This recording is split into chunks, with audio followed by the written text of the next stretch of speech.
Gandhigram police સ્ટેશનમાં અકસ્માત મોત જાહેર થયેલ છે. જે મુજબ 20 વર્ષીય યુવાન છે, એમણે ગળાફાંસો ખાઈ અને સુસાઇડ કરેલ છે.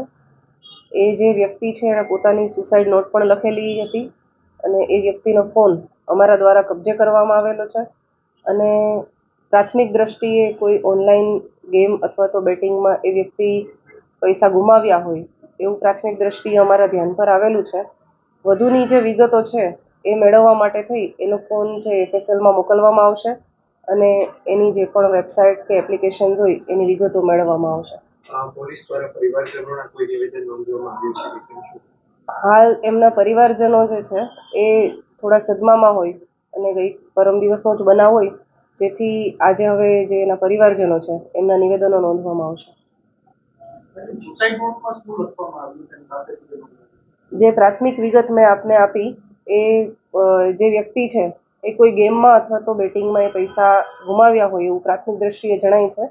સુસાઇડ નોટ એની પર્સનલ બાબતો એટલે વધુ વિગતો હું જાહેર નહીં કરી શકું. ખાસ માતા-પિતાએ શું ધ્યાન રાખવું જોઈએ આવી ઓનલાઈન ગેમમાં બાળકો ફસાતા હોય? મારી સૌને એટલી જ નમ્ર અરજ છે કે આપના બાળકોના ફોન છે, ભલે આપણે કોઈ શંકાની દ્રષ્ટિએ ચેક કરવા કે એવું નથી કહેતી, પણ એટલીસ્ટ આપણા બાળકોની પ્રવૃત્તિઓ શું છે એ પછી એની ફોનમાં હોય કે પછી એના મિત્ર વર્તુળમાં હોય એના ઉપર આપણું ધ્યાન રહે તે માટે સતર્ક રહેવું જોઈએ તમામે. કારણ કે ઘણા બધા કિસ્સાઓ આવતા હોય છે, બાળકો કોઈ ઇન્સ્ટાગ્રામ કે કોઈ પણ એપ્લિકેશન છે એમાં કોઈની સાથે કોન્ટેક્ટમાં આવે છે અને પછી એ વ્યક્તિ છે એની સાથે ઘરેથી નીકળી અને વ્યક્તિ સાથે જતા રહેતા હોય છે. આવા પણ ઘણા કિસ્સાઓ સામે આવે છે. અને આ જે સુસાઇડનો બનાવ આવ્યો એમાં પણ જે વિગતો છે એ પ્રકારે જ છે કે આ સોશિયલ મીડિયા કે ઇન્ટરનેટના માધ્યમથી એનો જે ગેરઉપયોગ થાય છે એના ક્યાંક ને ક્યાંક ભોગ બનેલા છે.